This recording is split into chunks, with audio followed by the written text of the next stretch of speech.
Hola, Hola, ¿qué tal? bien. Bueno, Bueno, ya que muchas gracias, lo primero, nada. por querer prestarte a esta prueba, a, bueno, a este invento que se me ha ocurrido y, Gracias a bueno, ti. muchas gracias No sé por qué el interés que has pinto puesto. aquí, pero Bueno, pues yo creo que mucho, yo creo que mucho.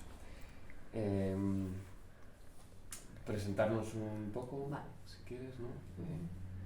Tú y yo somos pareja desde hace unos pocos años, que ya van siendo, Bueno, poquito a poco. bueno, no son muchos, pero tampoco son pocos, ya van siendo bastantes y súper bien.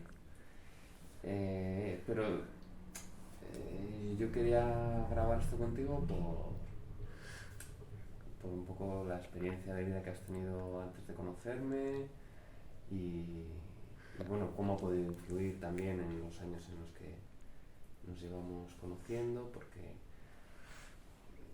tú has sido capaz de superar algo que a mí me parece pues algo muy complicado, ¿no? Y que yo no estoy seguro de que pudiera superar también como tú. Yo ahora a ti te veo estupendamente, pero sé que lo has pasado muy mal. Y bueno, no se trata de hablar de eso, sino de cómo, o sea, no se trata de hablar de lo mal que lo has pasado, sino de cómo has conseguido superar esos momentos, ¿no? Concretamente, lo digo yo, me refiero al fallecimiento del que fue tu esposo, de cáncer. Y bueno, quería preguntarte, esa experiencia que tuviste que vivir y que soportar, lo que es todo el proceso de la enfermedad y luego ese proceso del duelo, ¿con qué armas crees que contabas tú previamente para ser capaz de pasar por todo ese proceso y sobrevivir? Porque no todo el mundo puede. Bueno, yo creo que al final siempre se puede. De una forma u otra, la gente sale adelante. Lo que pasa es que siempre deja huella. Armas.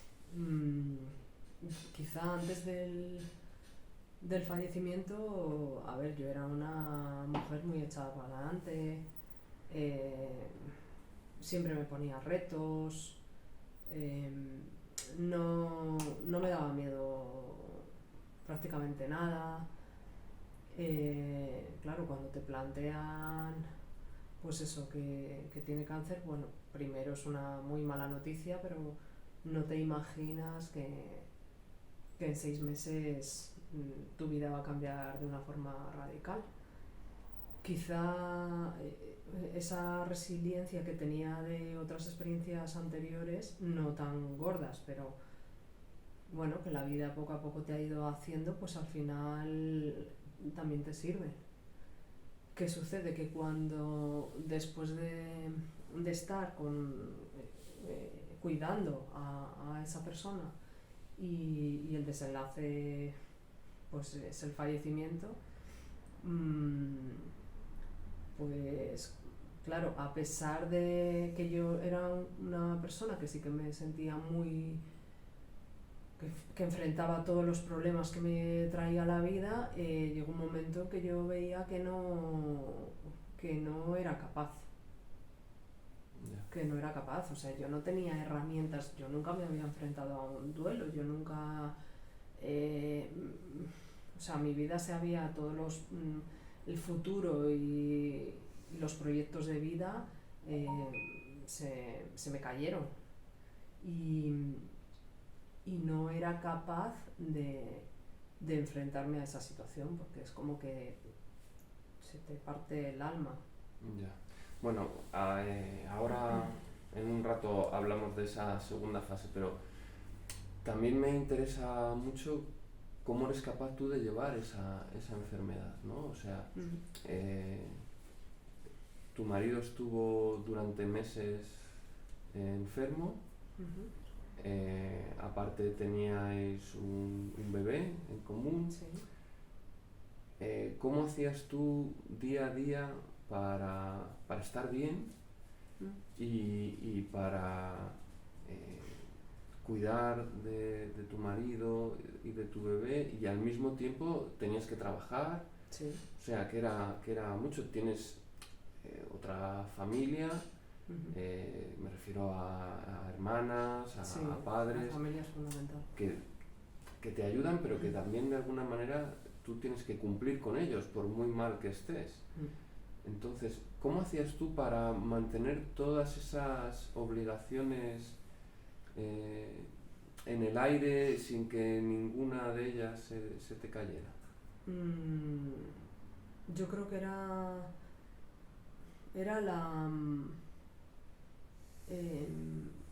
porque en este caso, la persona, la que fue mi pareja, mi marido, cuando le dijeron que tenía cáncer, él lo asumió de tal forma que asumió que la muerte formaba parte de la vida también.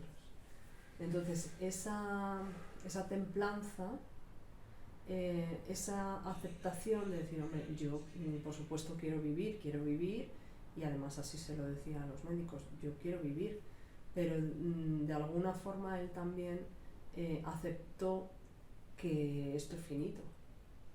Entonces, esa aceptación, ese no quejarse de nada, aunque estuviera rompiéndose por dentro, a mí me daba también la fuerza de decir, yo tengo que estar a la altura. Y yo tengo que estar a la altura en las cosas mínimas de compatibilizar la conciliación laboral, la conciliación familiar, con el trabajo, con mi hijo. La familia es fundamental, que te apoye en eso, sobre todo en obligaciones como cuidar a tu niño cuando tú tienes que estar en el hospital. Pero sobre todo la fuerza me venía de decir, yo no puedo flaquear aquí. No puedo, porque la persona con la que estoy me está dando una lección de vida cuando él sabe que se va a morir. Ya. Quizá eso a mí todos los días me decía, y tengo que, sobre todo también pensaba que había que exprimir al máximo yo decía, es que este es el último momento. El día que nos dijeron que tenía un tumor y que había que ir corriendo de urgencia al hospital, ese fin de semana, bueno, fue el día de su cumpleaños, no lo olvidaré, y ese fin de semana teníamos una fiesta y estuvimos bailando, y yo sabía que era el último baile con él, pero a la vez esa sensación, yo decía, lo tengo que exprimir al máximo.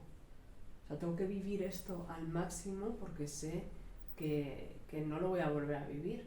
Y yo creo que esa sensación fue también compartida. No sé, los últimos fuegos artificiales, pues yo sabía que esos iban a ser los últimos. Cuando él estaba hecho polvo en la cama, tuvo la fuerza de ir a ver los fuegos artificiales, o de bañarse con su niño, esto duró 6 meses, y entonces yo sabía que de alguna forma o de otra el desenlace no iba a ir bien, por lo que nos habían comentado, pero que esos pequeños momentos, no sé, ver una película con él, aunque fuera, esos pequeños momentos me reconfortaban de alguna forma, aunque sabía que no iba a volver a repetirse, pero se exprimen al máximo. Vale, me parece entender que tú recomendarías entonces buscar esos pequeños momentos, ¿no? Y de alguna manera a lo mejor enfocarlos desde el lado positivo. Siempre. De qué suerte que tenemos un un momento como este más, vamos a disfrutarlo porque es el último. Sí. Pero claro, también tienes que tener la capacidad de decir, no me voy a entristecer por el hecho de que vaya a ser el último, ¿no? Sino que lo voy a celebrar de alguna forma. Luego te pega el bajón, lógicamente, pero no dejas de vivir ese momento por el bajón posterior. Quiero decir, mucha gente a lo mejor, a mí cuando ya falleció, me decía, jo, qué mal, que no sé qué, que no sé cuál, y yo decía, ya, pero yo tengo la suerte de que el poco tiempo que he vivido con esta persona ha sido auténtica. Tú a lo mejor tienes 90 años y no has podido conseguir eso que yo he conseguido en poco tiempo. Entonces, el tiempo es relativo. ¿A qué te refieres con ser auténtica? O sea, que yo he vivido un amor auténtico, yo he vivido unas sensaciones auténticas, yo he vivido el amor verdadero, y hay personas que no viven el amor verdadero y pasan una vida entera y no lo encuentran. Y no encuentran sentirse en paz con esa pareja, con esa persona, no encuentran que los caminos se han unido y que hay y que fluye todo. O sea, esa sensación, pues la vida te la pone muy pocas veces en la cara. Y para mí eso era, o sea, era como una base muy importante para agarrarme. Aunque luego por supuesto el duelo hay que pasarlo, el bajón te pega, pero yo creo que es muy importante darle importancia a esos momentos, sabiendo que por el mero hecho de decir, es que este momento hay que vivirlo, y hay que vivirlo con intensidad. Ya. Y de alguna manera también, por lo que dices, el agradecimiento de poder vivir ese momento, ¿no? Estar con esa persona, saber que estás sintiendo lo que sientes, que probablemente se haga más grande por las circunstancias que estáis viviendo, ¿no? Sí, se sobredimensiona, pero es una herramienta muy potente, que te ayuda a seguir. Claro, porque de alguna manera te puedes sentir afortunado de estar viviendo en ese momento, aunque sepas que luego a lo mejor al irte a la cama, pues como tú dices, ¿no? Te va a dar el bajón, porque claro, el miedo a lo que va a pasar, eso no se puede evitar, ¿no? Pero claro, hay que vivir cada día, ¿no? Hay que intentar compensar ese miedo con algo bueno que te ayude a levantarte cada día y a estar ahí para toda la gente que te necesita, me imagino. Claro, hombre, al final siempre es verdad que te enfocas en la persona, y yo, por ejemplo, eso sí que lo noté mucho, que no me enfoqué en mi hijo en ese momento, y me enfoqué más en mi marido, que estaba en la cama, claro, que estaba en el hospital y estaba, lógicamente. O sea, quiero decir que luego es verdad que te arrepientes de muchas cosas, pero claro, las 24 horas es que no me daban para más. Agradecimiento. El agradecimiento lo he tenido posteriormente al duelo. Es decir, cuando ya pasas el duelo y cuando te das cuenta de lo importante que es vivir y que es respirar y que es que la vida nos está dando una oportunidad todos los días, pues llega un momento en que eso lo transformas en agradecimiento. Y estoy agradecida por conocerte, estoy agradecida porque mi hijo está sano, pero de una forma consciente, no es un agradecimiento, un gracias ligero, ¿no? Sino soy consciente de que es el día a día. Pero eso me ha venido, ese agradecimiento y el ser consciente de ese agradecimiento me ha venido después de haber pasado el duelo y decir, ostras, o sea, qué suerte tengo que sigo viviendo y puedo seguir cuidando a mi hijo, puedo tener una vida nueva, o sea, y muchas veces se lo he agradecido a él, porque yo creo que él ha hecho también, o yo qué sé, de alguna forma para que yo pueda seguir viviendo una segunda oportunidad en mi vida. Vale. Bueno, por cerrar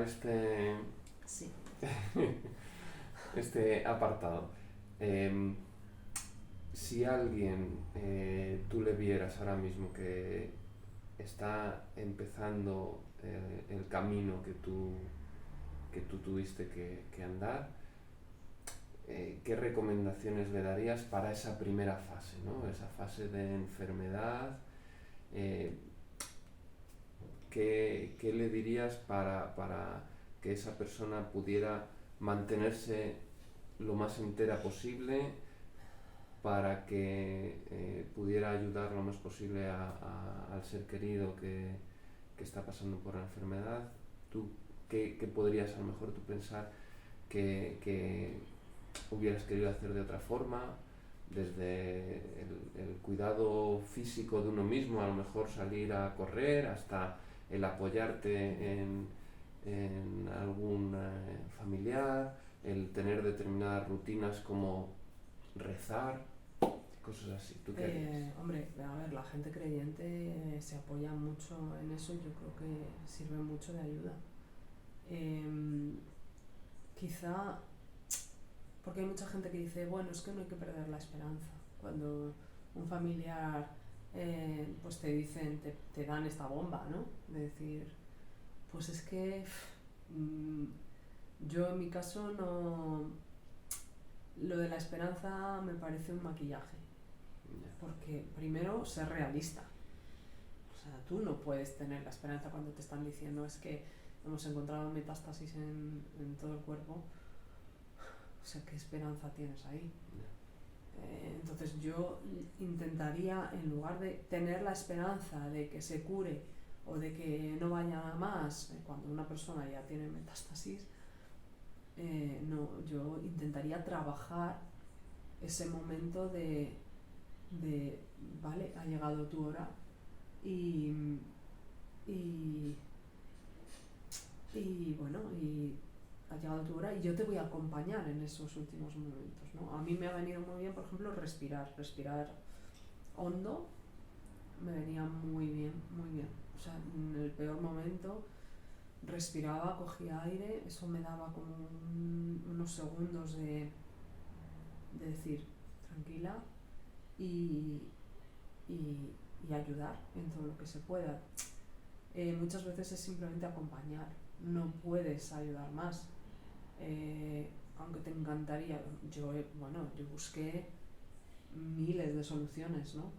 para esto, pero llega un momento en que ya dices, es que hay que dejar que la persona muera en paz. Lo mejor, con la mejor calidad no de vida, sino de muerte posible, que eso tampoco se está haciendo. Soy muy crítica en eso y yo creo que ahí los cuidados paliativos son fundamentales, porque te preparan. Incluso en cuidados paliativos tienen un equipo de psicólogos que no solo preparan a la persona que va a morir, que también, que es fundamental, sino que también te preparan a la familia y dejar morir en paz. O sea, de prepararlo, igual que te preparas para a lo largo de tu vida, te preparas en muchas cosas, ¿no? Pues tampoco te enseñan a morir. Pues prepararte a estar en calma y a no aceptar, porque es muy difícil que tú aceptes morir, pero prepararte y estar en calma para decir, cuando venga, pues tendrá que venir. Espérate, que es que ya no me acuerdo.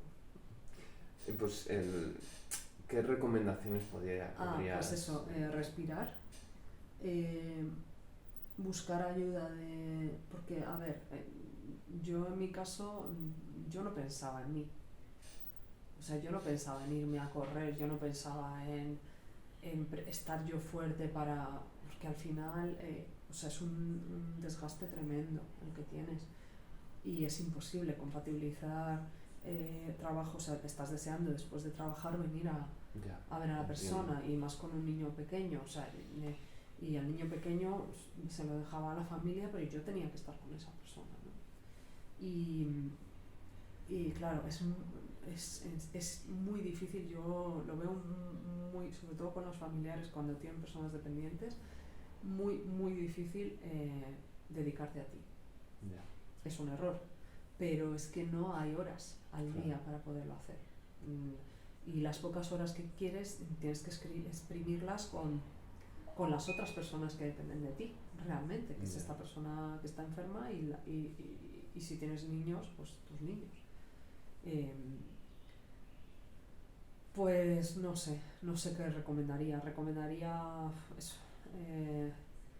saber que eres un pilar fundamental ahí y que no puedes flaquear, pero intentar ponerte guapa, o sea, que esa motivación también sirva a los demás como ejemplo para decir,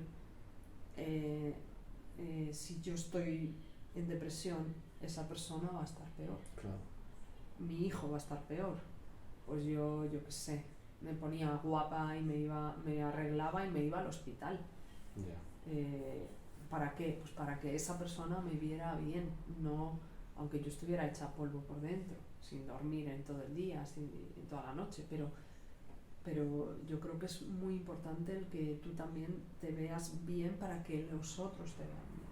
Ya. No sé, y luego ya... Sí, mostrar a lo mejor lo que comentabas antes, ¿no? La ilusión, forzarte a ti misma a encontrar la ilusión de cada día para Sí. ser capaz de transmitir esa ilusión, ¿no? Sí,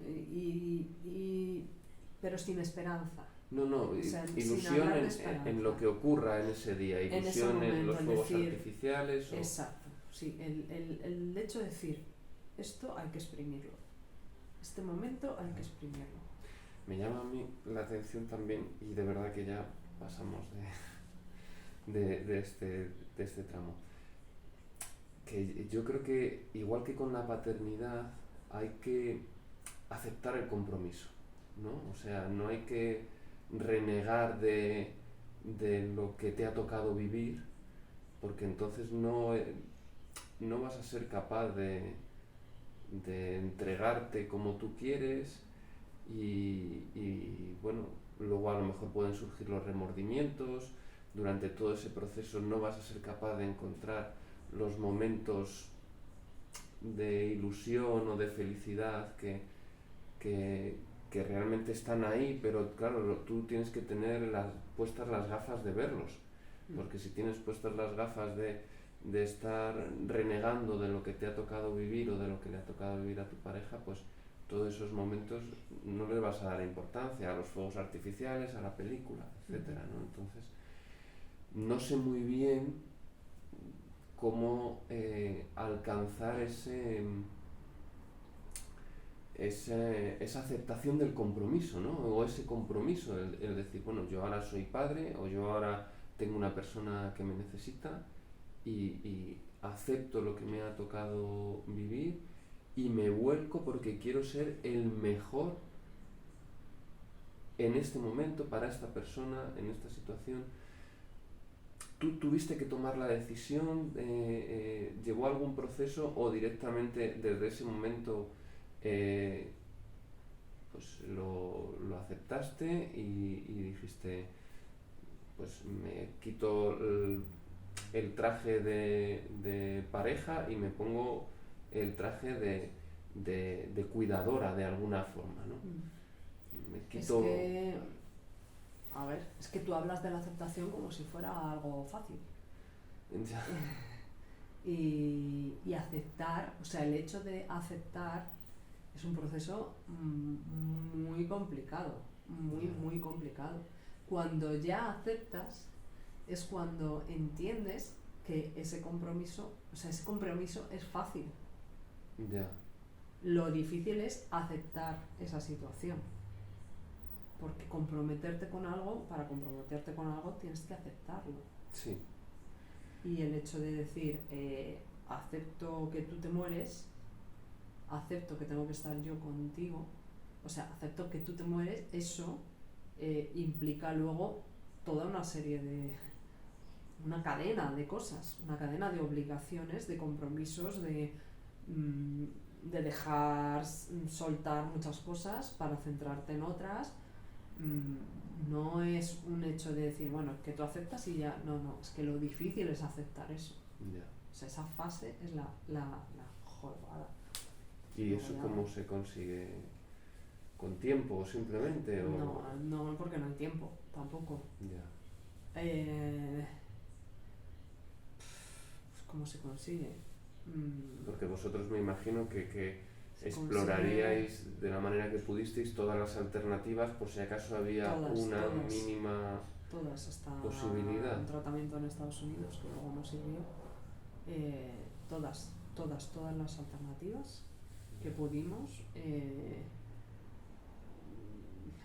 Yo creo que fue un día que llegué del trabajo y él estaba aquí en el sofá y nada, me abrazó y me dijo, se ha acabado. Y digo, lo sé. Y ya está. O sea, y eso es aceptación. Bueno, pues ya está. Eso es aceptación. Eso es decir, lo sé que se ha acabado. Y tú también lo sabes. Entonces, no vamos a andar aquí haciendo maquillaje.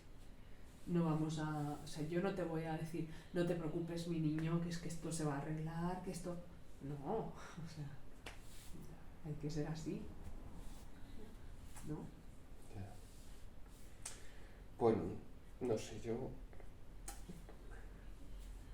te admiro mucho porque sí, hombre, yo sé cómo he actuado con la paternidad, ¿no? Y tengo claro que en una situación como la que tú viviste, a mí, yo me gustaría actuar como tú actuaste, ¿sabes? Ese dedicarte a la otra persona y asumir que tú quedas en un segundo plano y esa persona en ese momento vas a intentar que se sienta lo mejor posible cada minuto que le quede, a pesar de que tú a lo mejor pues no tengas fuerzas para más, ¿no? O sea, darle todo y no huir, ¿no? Claro, pero para mí el ejemplo me lo estaba dando él a mí. Ya. Él era el que se estaba yendo y no se quejaba nada, nunca. Entonces, para mí, o sea, realmente yo no estaba haciendo nada importante, porque yo no era el que estaba sufriendo en este caso. Ya, te entiendo, pero bueno. Pero físicamente él era el que me estaba dando la lección a mí. Ya. Te entiendo, pero aún así yo lo valoro muchísimo. O sea, desde fuera, pues me parece que no todo el mundo a lo mejor sabe ser tan generoso como tú en ese sentido. Bueno, pasamos de esta primera fase, ¿vale? Vale. Tú ahora, pues bueno, es que todo eso sigue ahí de alguna manera, ¿no? Porque está tu hijo, estáis viviendo en la casa que construisteis los dos y bueno, es algo que pasó hace unos años, pero de alguna manera sigue ahí, ¿no? Entonces, tú tenías un propósito que era de alguna manera ayudar a la gente que estuviera pasando por algo parecido a lo que tú pasaste, y por fin has lanzado un podcast, ¿no? Sí. Que está orientado en todos los temas administrativos que tú tuviste que pasar, y todavía después de, ¿cuántos son? 5 años, 7 años. Y todavía tienes, es verdad, alguna rémora por ahí que queda por, algún fleco que queda por cortar. Bueno, pues cuéntame un poco de... Pues, a ver, ¿de qué? ¿Del problema administrativo? Los papeles, no, si quieres, porque todo eso lo cuentas en el podcast, ¿no? Sí. Pero bueno, un poco cómo te surge la idea, qué es lo que pretendes con ese podcast, dónde te pueden encontrar. Bueno, pues, a ver, la idea surge de una impotencia mía, porque claro, tienes que pasar el duelo, a mí me costó 3 años, tienes que empezar una vida nueva, tienes que organizarte con tus niños, con tu niño en este caso, bueno, tienes que empezar como de cero en tu vida, y entonces, claro, ¿qué sucede? Que además tienes que hacer todo el papeleo y tienes que regularizar toda la situación tuya y la de tus hijos. ¿Qué sucede? Que, claro, aquí o eres abogado o asesor fiscal o tienes que tener mucho dinero. El caso es que no hay un sitio donde esté toda la información compilada para, a ver, no es una cuestión de decir yo tengo plena confianza en mi abogado y tú me lo resuelves, no. O sea, yo tengo que informarme de cuáles son los pasos a seguir. Yo tengo que saber qué es lo que tengo que hacer con mi situación ya de viudedad y la de mis hijos. Y tengo ese derecho. ¿Qué sucede? Que no hay un sitio en el que esté todo compilado y te expliquen todos los pasos a seguir hasta regularizar pues todo el papeleo y toda la burocracia que se necesita para todo esto. Porque al final tu vida sigue siendo, o sea, es una vida completamente distinta, pero tu vida no cambia. O sea, tú has sido madre y sigues siendo madre. Estás pendiente de la hipoteca y sigues estando pendiente de la hipoteca. Tienes tus obligaciones laborales y sigues estando con tus obligaciones laborales, pero además se te complica con todos los procesos que tienes que hacer de papeleo y de burocracia entonces yo no tengo por qué confiar plenamente en un abogado para que me lo tramite todo, no, yo tengo que saber cuál es esa información y una vez que sepa esa información entonces ya hablo con el abogado, pero no al revés. Y no sucede, así no sucede. Es como igual que la muerte es un tabú, hablar de la muerte es un tabú, pues hablar de esto es que es como, es un problema gordo, entonces se lo dejo a mi abogado, se lo dejo a mi asesor fiscal. No, yo tengo el derecho de saber cuáles son esos procedimientos y qué es lo que tengo que hacer, ¿no? Igual que tengo el derecho porque se puede complicar mucho y te puedes meter en el juzgado de familia, o sea, son procedimientos muy arduos, con plazos muy cortos a veces o muy largos a veces, y entonces también tienes que estar preparado, porque emocionalmente no estás bloqueado. Se te junta todo. Se junta todo. Entonces, a ti que te digan que es que tienes en un plazo de 3 meses pedir la seguridad social para que te den la pensión de viudedad, porque si no, con carácter retroactivo no te lo van a dar, pues es que es en el plazo de a los 15 días tienes que pedirla, o en cuanto ha fallecido tu pareja tienes que pedirlo, o 6 meses para pagar los impuestos, 6 meses, o sea, 6 meses en un proceso de viudedad, de duelo, es muy poco, o sea, es muy, muy poco. 15 días para solicitar las últimas voluntades, bueno, eso se explica todo en el canal. Las últimas voluntades es saber si la persona tiene testamento o no tiene testamento. A partir de 15 días hábiles del fallecimiento, o sea, de verdad, a partir de 15 días hábiles del fallecimiento, o sea, tú estás que no quieres salir de casa. Claro. Pedir un certificado de función, ¿en serio? Al día siguiente puedes pedirlo en el registro civil. Es que no quiero salir de casa, no quiero que mi vida se sepa que en el ayuntamiento, en el certificados bancarios. Tengo que ir al banco con el certificado de la muerte de mi marido diciendo, por favor, enséñame todo lo que tiene, todas las cuentas que tiene mi marido en este banco y en el otro banco y en el otro banco y en el otro banco. ¿Que tienes dinero? Te lo pueden hacer otros, pero que no lo tienes que hacer tú, pero además tienes el derecho de informarte y de saber cuáles son los procedimientos que tienes que hacer. ¿Por qué? Porque estás en un momento de debilidad y de desinflarte completamente, de intentar recuperar físicamente y emocionalmente todo eso que ha pasado, porque si has estado cuidando a esa persona, con más razón todavía porque estás hecho polvo. Entonces, pues eso no existía en ningún sitio. Entonces, bueno, el proyecto consiste en en que todo eso esté paso a paso bien explicado y que se sepan todos los papeles que hay que hacer Sí. y todos los procedimientos. Orientar un poco a la gente, ¿no? Porque Sí.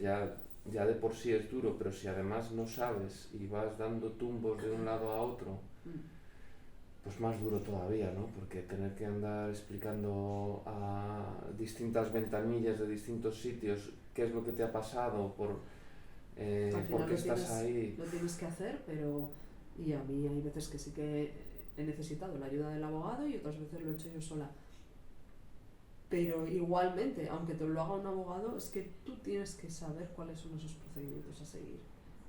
Y tienes que tener toda la máxima información posible. Y es que estás en un momento tan de vulnerabilidad que te da igual todo, pero no puede ser. No puede ser porque puede haber muchos errores. Claro.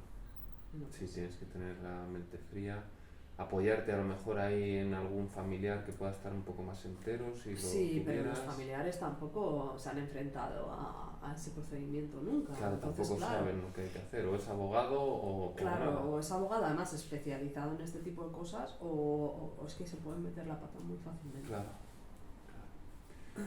Vale, bueno, entonces tu canal, ¿cómo te encuentran? ¿En YouTube? En YouTube se llama Viuda con hijos menores. Viuda. Viuda con viudo arroba con hijos menores. Vale. Beatriz Fragua. Sí. Vale. Yo no sé si esto está grabando, no es por nada. No lo sé, Tenías que haber supongo que puesto sí. una grabación de podcast, Eso no sé ni lo que es eso. o sea, una grabación de audio. Pues si no servía el vídeo para hacer el audio. Ah, ir grabando mientras... Mm. Bueno, pues nada, repetimos la entrevista. No sé En si está otro grabando momento. mi niño porque no. Yo espero que sí, porque Lana ha venido un par de veces a mirarlo ¿Ah, sí? y se ha ido. Ah, vale, vale. Supongo que está grabando. Ok. Córcate.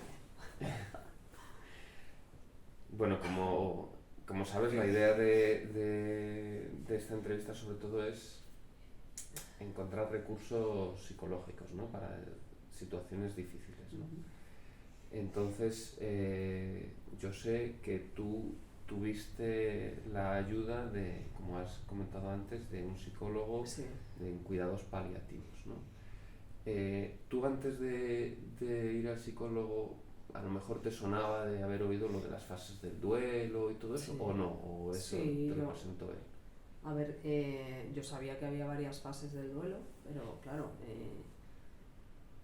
porque he escuchado en varios congresos de psicología sobre el tema y tal, que sucede que claro, tú te planteas o te imaginas que las fases son como primero una, luego otra, luego otra. No, es que se mezclan. Fíjate.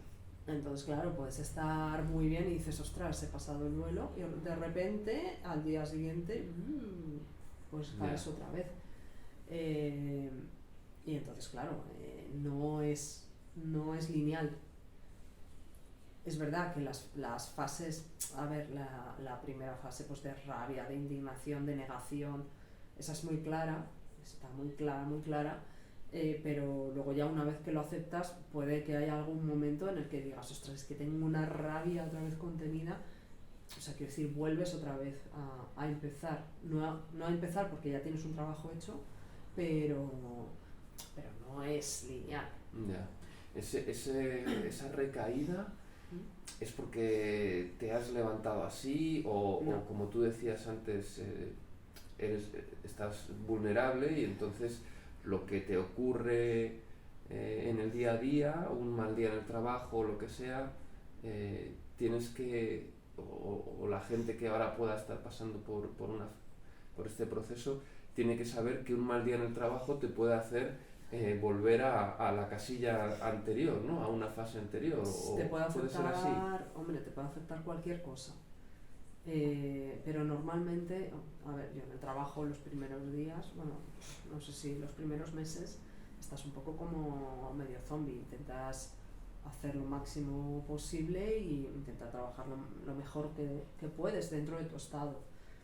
Pero es verdad que hay muchas cosas que te hacen recordar a la persona, entonces esa sensación de rabia te lo puede crear pues un minuto en casa en silencio, o te lo puede crear una conversación que tienes con otra persona, cualquier cosa que te, claro, que te lleve otra vez a él. O estás en el parque y ves a los papás jugar con... A mí eso, por ejemplo, me dolía mucho. El hecho de ver a mi hijo sin padre y estar en el parque viendo a los papás jugar con los niños, a mí eso me daba una rabia que, claro, me volvía otra vez para atrás. Pues que tienes que ir al parque todos los días, ¿no? Claro. Entonces, claro, era como una inmersión dentro del...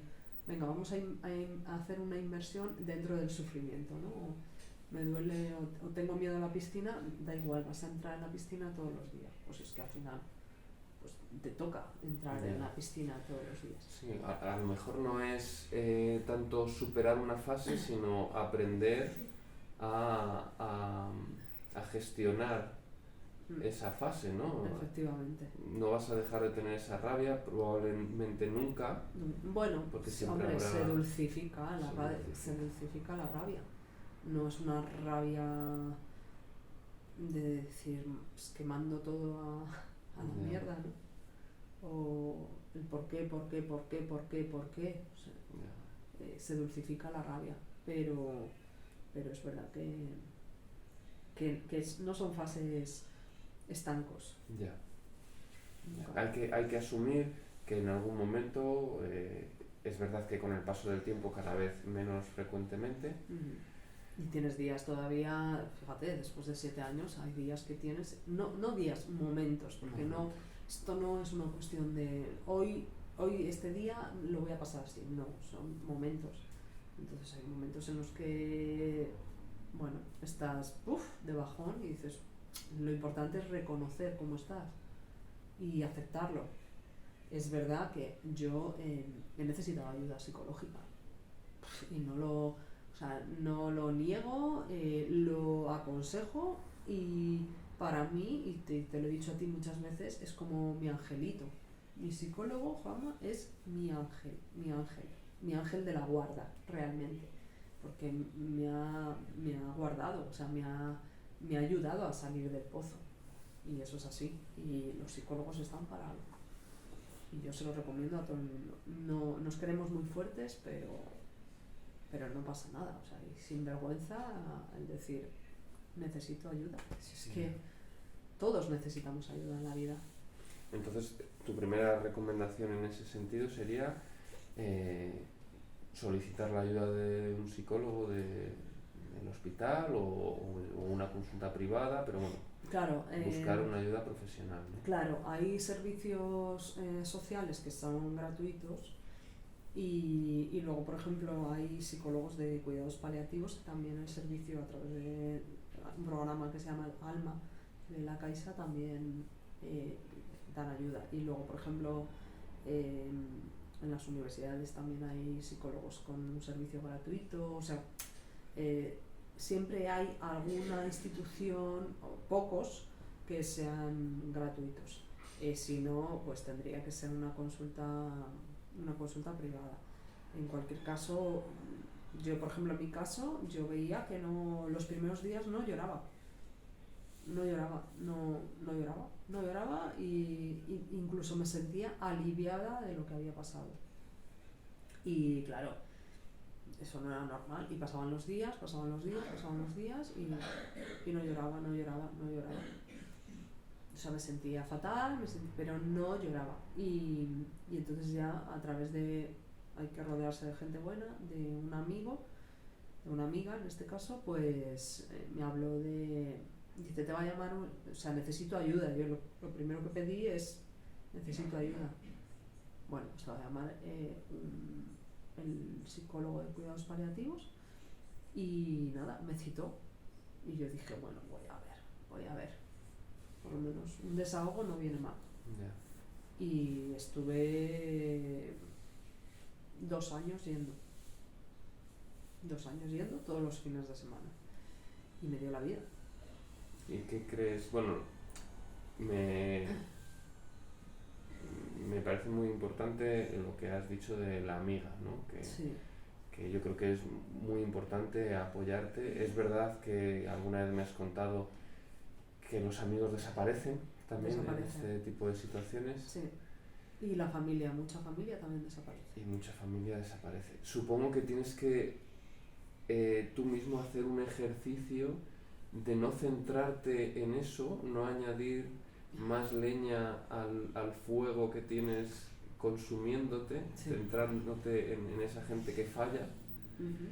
Y te agarras a los poquitos que se mantienen ahí, ¿no? Te das cuenta después, es decir, porque como tú estás ahí en esa vorágine, mientras está pasando lo que está pasando, hombre, te chirrían cosas, ¿no? Es decir, ostras, pues, ¿qué pasa, no?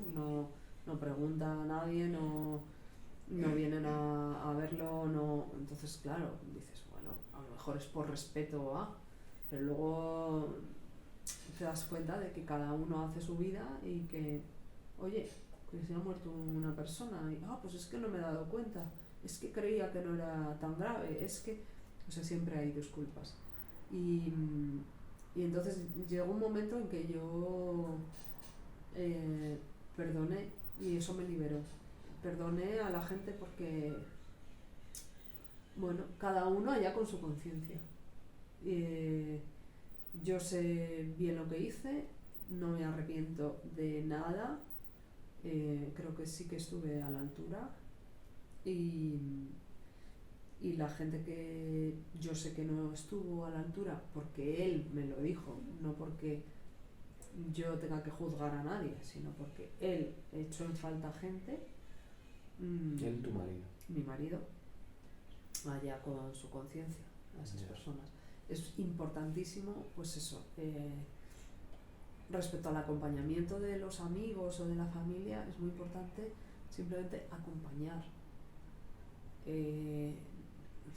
No quieres consejos, no quieres, simplemente es acompañar. Ya te estoy hablando de la fase del duelo, simplemente que estén, que muchas veces ni te apetece que estén, que también lo tienen que respetar. O sea, yo el primer año, por ejemplo, no celebré las Navidades con mi familia. Acepté que mi madre viniera a casa a cenar creo que fue la Nochebuena. Acepté ir a casa de la que era mi suegra, porque tenía yo que acompañar y tenía que estar mi hijo, pero yo no quise más, o sea, y entonces la familia lo aceptó. Yo no quería fiestas, yo no quería, o sea, bueno, pues ya está. Cuando los amigos, pues hay amigos que ni te preguntan, hay familia que ni te pregunta, y otros que sí, y cuando están, pues están acompañándote simplemente, pues esperando a que a lo mejor tú te desahogues, pero sin forzar, es lo más importante, nada más, no se pide más. Sería un buen consejo para la gente que quiere estar ahí, que no sabe muy bien qué hacer, ¿no? Sí. Pues simplemente, oye, acompaña. Claro, saber que estás bien, sí viene bien que te traigan un tupper de comida, porque hay veces que, bueno, pues hombre, yo tenía la obligación de cuidar a mi hijo, entonces sí que hacía comidas, pero claro, muchas veces no te apetece, no estás para irte al súper, si es que no te apetece ni salir a comprar. Y bueno, sí apetece pues ese tipo de detallitos. Tú tuviste una amiga que te ayudó mucho, que sí, me imagino que es que la que te recomendó. No me imaginaba que fuera tan amiga hasta que pues todas las semanas pasaba a casa y decía, oye, simplemente quiero saber cómo estás. Y entonces venía, había días que no hablaba nada, otros días yo con ella, otros días lloraba, otros días le soltaba una parrafada y me desahogaba, y ella siempre estaba, siempre.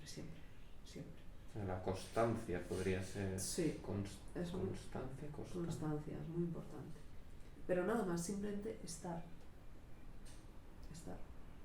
no se pide más, y no quieres más, o sea, no quieres consejos de, ay, pues es que a mí también me pasó, o ay, es que pues debería salir, o ay, es que, bueno, no, es que no lo quieres. Ya. Ni siquiera el decir, venga, vístete y vámonos a dar una vuelta. O... Hombre, hay veces que siempre dices, sí, hombre, lo dice, oye, venga, ¿qué te apetece? ¿Por qué no sales a dar un paseo y tal conmigo? No resultaba tampoco, ¿sabes? Ya, sin forzar, ¿no? Proponer Sin forzar. sin forzar. Y Sin bueno, forzar. cuando la persona esté preparada, pues aceptará, ¿no? Sí, y yo qué sé, por ejemplo, yo en mi caso, pues los paseos me los daba yo sola. Prefería que me diera el aire y me ponía música y luego nada, y paseo consciente, paseo mirando la naturaleza, viendo a ver si me daban alguna señal desde el cielo y ya está, y no pedía más. Vale, volviendo al psicólogo, no creo que quede mucho. No era mi intención hacerlo tan largo, pero Ya, es que da lo para siento, mucho. me he enrollado. No, al contrario, si es que da para muchísimo.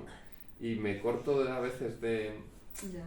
de seguir tirando del hilo porque hay muchas cosas que me gustaría preguntarte más, pero hay que terminar, no vamos a hacer episodios, ¿no? Que sea solamente Sí, sí. uno. El psicólogo, ¿en qué te ayudó? ¿Qué herramientas te da un psicólogo? Me imagino que son distintas para pasar cada fase del duelo, o a lo mejor es más o menos la misma.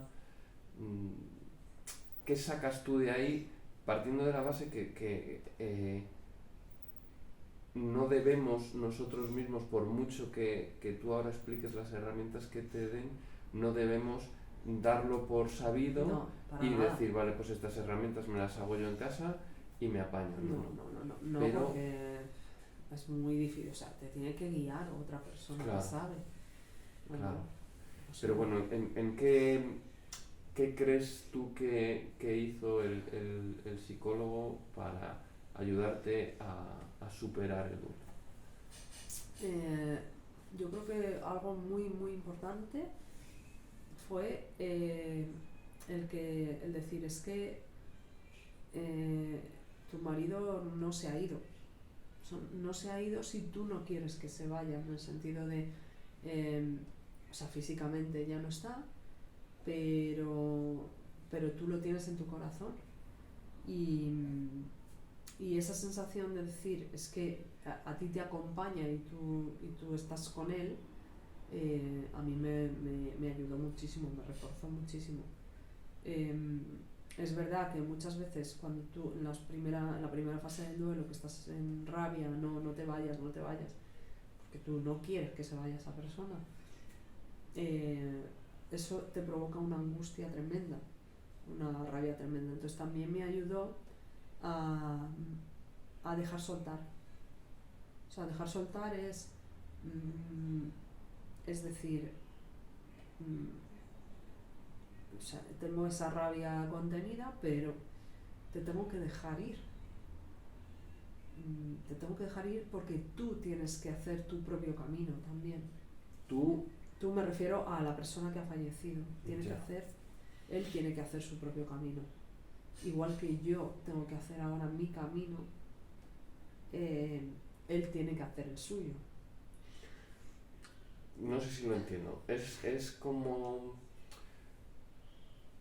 como asumir que esa persona que se ha ido tiene que marcharse hacia algún sitio y no va a poder marcharse hacia ese sitio si tú le retienes. Si tú le mantienes contigo. Claro, tú le tienes agarrado.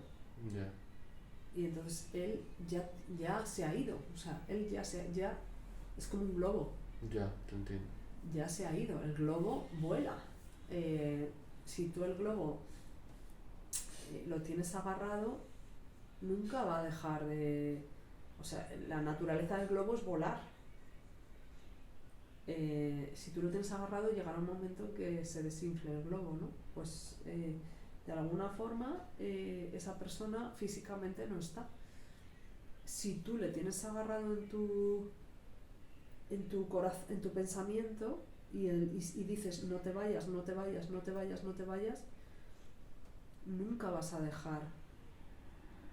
O sea, esa negación a ti te va a meter más en el hoyo y a esa persona no le vas a dejar trascender de alguna forma. Entonces, también me ayudó mucho el decir, ostras, es que tienes que dejar soltar, tienes que soltar. Y cuando consigues eso, también te liberas tú. Entonces entras en otra fase del duelo, donde empiezas esa aceptación. Ya. Y sí, eso una también vez que ya se va, ya no tienes tú se va, pero porque ya no estás luchando. Se va, no es que se vaya porque se te ha ido, sino porque tú has decidido soltar. Y ese decidir soltar es aceptar que se tiene que ir. Y cuando tú aceptas que se tiene que ir, entiendes que él tiene que seguir hacia su camino y tú tienes que seguir hacia el tuyo. Sí. Al final hay... lo dices y visualizo el hecho de soltar un globo, como tú dices, y hay mucha belleza en eso, ¿no? En soltar un globo y ver que se va. Exacto. Y bueno, es un poco parecido, ¿no? A lo mejor el saber que está yendo hacia donde tenga que ir, tú le ves camino. irse, tiene que hacer su camino. Efectivamente, le dices adiós, desaparece esa tensión con la que tú le agarrabas y ya está, y sabes que él está ya, se va donde sea y tú estás donde tienes que estar. Y esa fue me ayudó muchísimo eso también, y luego me ayudó mucho también a descubrir señales, que bueno, esa es mi verdad. Yo hablando con amigos y tal, claro, yo le decía, es que tengo estas sensaciones en el cuerpo, yo sé que esta luz especial que no la he visto nunca, me lo ha transmitido él, o la energía, o lo que sea. O sea, yo he experimentado físicamente y emocionalmente y mentalmente cosas que nunca me hubiera imaginado, gracias también al psicólogo, porque he sido muy consciente de todas esas señales. Entonces, eso también me ha ayudado a decir, no estás físicamente, pero aquí te veo, aquí te veo, aquí te veo, aquí te veo, aquí me estás transmitiendo que estás bien, yo he tenido un sueño y sé que estás bien. O sea, ese tipo de cosas son mis verdades. Yo no, hay gente que no lo ve o no es capaz de ver ese tipo de señales, o que no sé. Y eso también me ha ayudado muchísimo al psicólogo. Y luego también me ha enriquecido espiritualmente. O sea, yo era mucho más material, más de la tierra, y es un antes y un después, o sea, nada que ver. Porque te planteas muchas cosas, te sorprendes de otras, espiritualmente dices, ostras, es que hay más. Para los creyentes es mucho más palpable, y a mí me ha ayudado espiritualmente a ser otra persona que no era. Eso es así. Bueno, esta última parte voy a necesitar que me lo expliques un poquito mejor. Vale. Es verdad que, vuelvo a lo de las señales, sí. Yo he vivido una señal. Sí, contigo. La hemos vivido. Como tú dices, cada uno es libre de creer. Por supuesto. Es probable que, teniendo en cuenta que todos somos diferentes y cada uno tiene todo el derecho del mundo a creer lo que quiera, es probable que creer sea beneficioso y sea bueno, ¿no? Porque no te va a hacer ningún daño probablemente el pensar que determinada luz o determinada coincidencia sea una señal positiva, eso nunca te puede hacer daño. Nunca. Siempre es para bien. Claro, y es una elección tuya el querer ver esa situación como una casualidad o como una señal. Exactamente. Entonces, probablemente es muy recomendable el decir lo que tú dices, ¿no? Observa las señales, busca señales. Sí, lo bueno de eso es que al final estás más atento. Entonces esa atención plena que muchos budistas hablan de ella, o muchos hinduistas, o muchos de mindfulness hablan de esa atención plena, tú la tienes diariamente. Y a mí el psicólogo me ayudó a encontrar ese tipo de señales. Entonces esa atención plena primero te da calma y luego te das cuenta de cosas que en tu vida te hubieras imaginado y cosas excepcionales. O sea, decir, qué suerte tengo que estoy viviendo esto. Qué suerte tengo que estoy viendo una mariposa blanca por la noche mientras estoy viendo una estrella fugaz. Una mariposa blanca en un quinto cuando estoy viendo una estrella. O sea, cosas que dices, qué suerte tengo que me estoy encontrando con mariposas blancas todo el rato.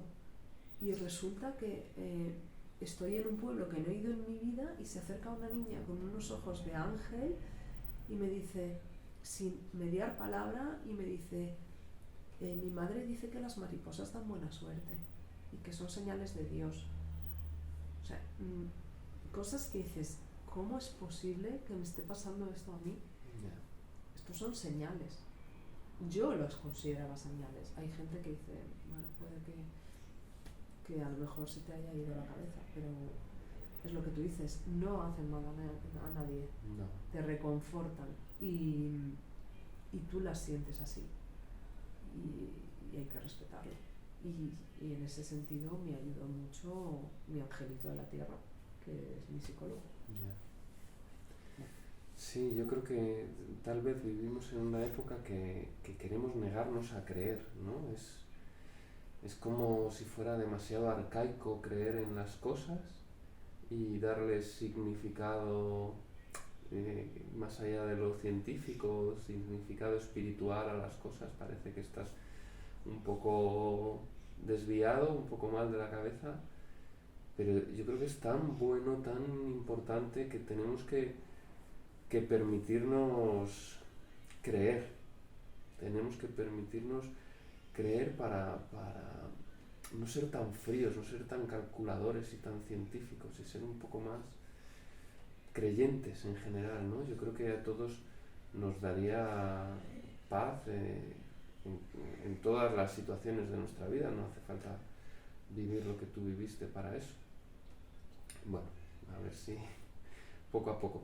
Bueno, por último, lo que me decías de la espiritualidad, ¿no? Sí. Que te ayudó a ser más espiritual. ¿Qué significa eso? ¿Tener determinadas rutinas nuevas o cambiar tu autodiálogo o no lo sé? ¿Cómo hiciste tú para ser más espiritual? ¿Cómo se hace eso? A ver, yo lo llamo espiritual, pero no sé realmente etiquetar ese estado en el que llegó un momento en que me encontré, pero siempre eso, buscas si no te pasa este tipo de cosas, que pueden ser esto, puede ser cosas, bueno, problemas gordos en la vida, pues tú sigues la rutina, sigues tu día a día y eres más terrenal, pisas más la tierra, como que el cuerpo te pesa más, de alguna forma estás como más enraizado, ¿no? Y se te olvida que hay un espacio inmenso encima de ti o a tu alrededor y que no expandes ¿no? Esa visión. Y, o sea, a mí, por ejemplo, yo tenía sesiones de mindfulness de meditación con mi psicólogo, que llegó un momento en que, bueno, llegaron a ser visualizaciones que científicamente, bueno, las puede crear tu mente, las puede crear tu estado emocional, o directamente, bueno, tu cerebro te ha llevado a eso. Esa sensación de tener una conversación con tu guía, que puede ser, para los creyentes puede ser Jesús, o para los no creyentes puede ser un guía espiritual, o tu propia intuición interior de conocerte más y decir, tienes que ir por ahí. Bueno, pues eso también lo ha proporcionado el no ser tan material, el tener esos espacios de calma, de meditación, que me ayudan a ser un poquito más, buscar más esa otra dimensión, que no es la física o no es la material. Incluso muchas veces lo he hecho en falta, o sea, cuando he tenido momentos ya del día a día que digo, es que esto es pura rutina y no soy capaz de buscar o sea, de encontrar ese espacio en el que yo me encontraba anteriormente, lo he hecho en falta. Claro, porque Digo, estoy demasiado pegada a la tierra, demasiado. ya, Necesito expandirme mucho más. al final, como nos ocurre a casi todos, una vez que superas el duelo, pues todas o muchas de esas cosas que te ayudaron a superar el duelo ya no son tan imprescindibles. Claro. Las abandonaste, Sí. pero las echas de menos. Claro, el tema está en que cuando tú estás en el duelo, ahora te estás encontrando con situaciones tan duras que luego, o sea, llega un momento en que cuando tú superas el duelo ya eso como que lo normalizas de alguna forma y ya no necesitas esa urgencia de buscar la calma. Te refieres a la meditación y a las visualizaciones. Claro, entonces hay que ser muy constante en eso. Eso es algo que a mí me falla bastante, pero que yo sé que ese estado de calma me ayuda también a buscar esa nueva dimensión que yo encontré durante el duelo. Sí. Es algo que nos hemos propuesto y tenemos que conseguir, meditar todos los días. Es muy y importante. bueno, lo intentamos, pero lo conseguimos poco. Pero no es necesario tampoco conseguir meditar, sino simplemente tener ese momento para ti en el que vas a estar en silencio, en el que vas a estar pendiente de tu respiración, pendiente de las sensaciones y eso, aunque no consigas llegar a esa meditación, ya solo eso te ayuda también a calmar tu cuerpo y a calmar tu mente. Ya. Vale, y algún hábito, algo del día a día, algo sencillo que tú creas que sea importante para salir del duelo, por ejemplo, horas de sueño, ejercicio físico, autocuidado, alimentación, rutinas como puede ser el agradecimiento de todas las mañanas. Yo eso para mí fue importantísimo, levantarme todos los días y decir gracias, por favor, gracias, que estoy respirando y que puedo cuidar a mi hijo. Es verdad que es muy importante cuando tienes un niño, siempre dicen, es que con tu niño ya verás cómo vas a salir antes, y es verdad que el tener ese propósito y el decir tengo que estar bien para cuidarlo, claro, ayuda mucho, pero bueno, no tiene por qué ser un niño, puede ser un familiar, puede ser tu trabajo, o sea, tú puedes buscarte un motivo en el que digas, por el que salir también, ¿no? Obligarte. Para mí es muy importante obligarse a ese cuidado, es decir, yo por ejemplo, de joven hice mucho deporte y entonces dije, es el momento. Bueno, lo primero que hice, porque me sentía muy insegura, fue hacer defensa personal. Dije, tengo que, o sea, yo soy ahora el cabeza de familia, soy la referencia y entonces tengo que hacer defensa personal. Bueno, eso lo hice durante un tiempo y me ayudó bastante para la autoestima también.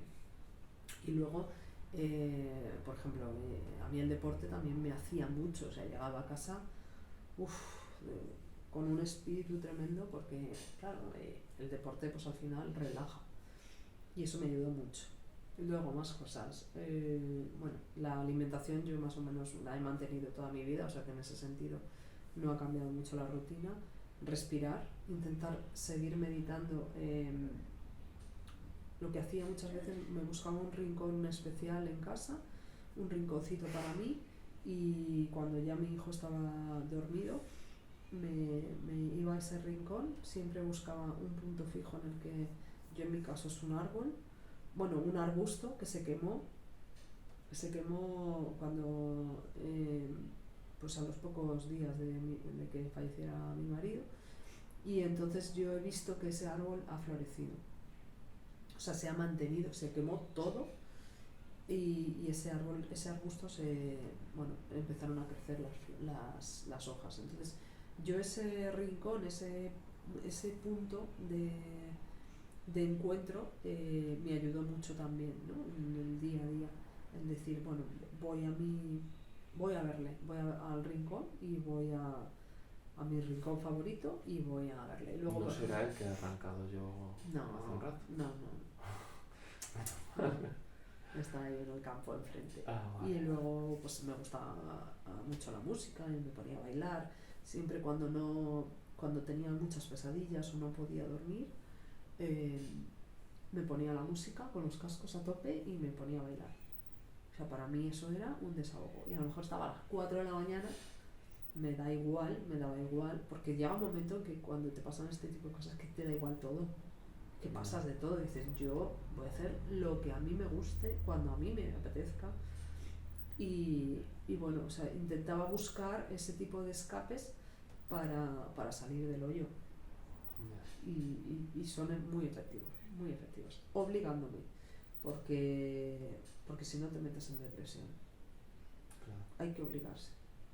Salir, tú misma, o sea, no que te obliguen otros, tú misma, lo que tú consideres que te puede servir de válvula de escape, mientras no sea fumar, mientras no sea beber, mientras no sea, o sea, buscar cosas sanas que te puedan ayudar a salir como válvula de escape, lo que sea.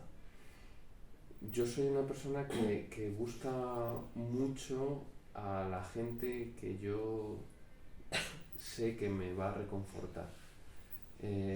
¿Tú hiciste algo parecido o simplemente dejabas que la gente que quisiera viniera, o consideras necesario también dar ese paso de, a lo mejor no puedes en determinadas fases, pero a lo mejor en otras ya sí tienes esa fuerza de decir, oye, hermana o amiga o madre, ven a mi casa, o puedo ir a tu casa, o podemos hacer algún plan? Yo normalmente no busco a la gente.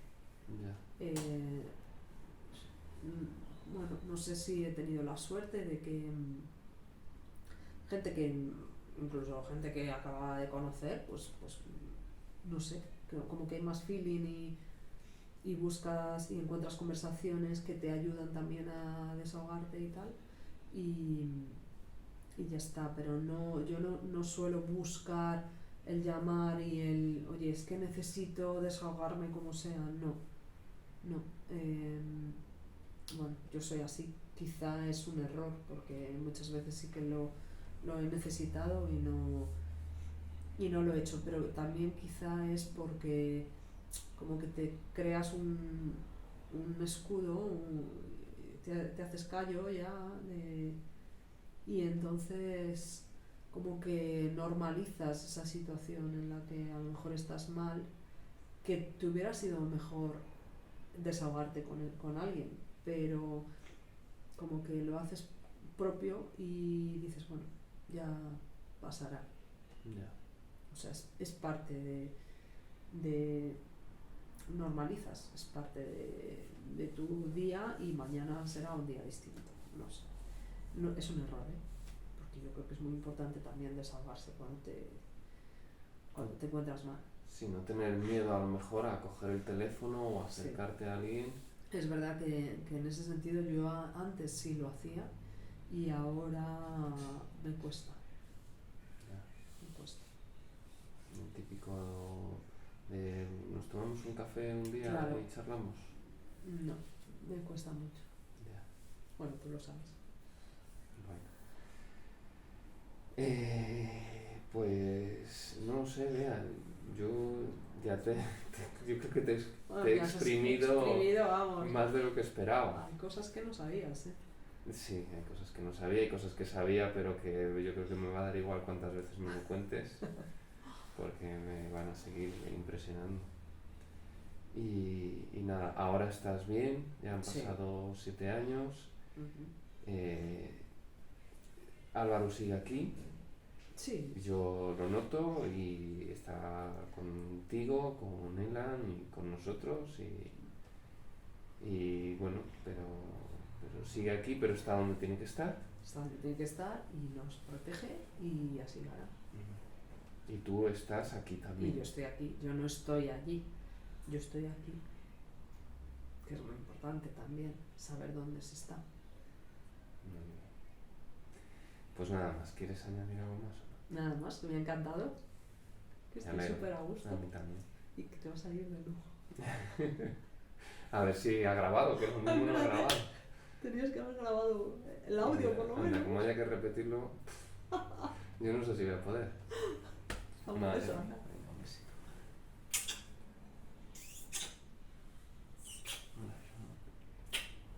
Me ha encantado mi vida. Sí, Mm. y a mí también. Como se haya grabado, esto es Qué una bonito, flipada, mi ¿eh? amor. Qué bien lo haces. Es una flipada. No creo. Ah, sí. ¿Sí se ha grabado? Aquí sigue. Ahora, 1 hora 16.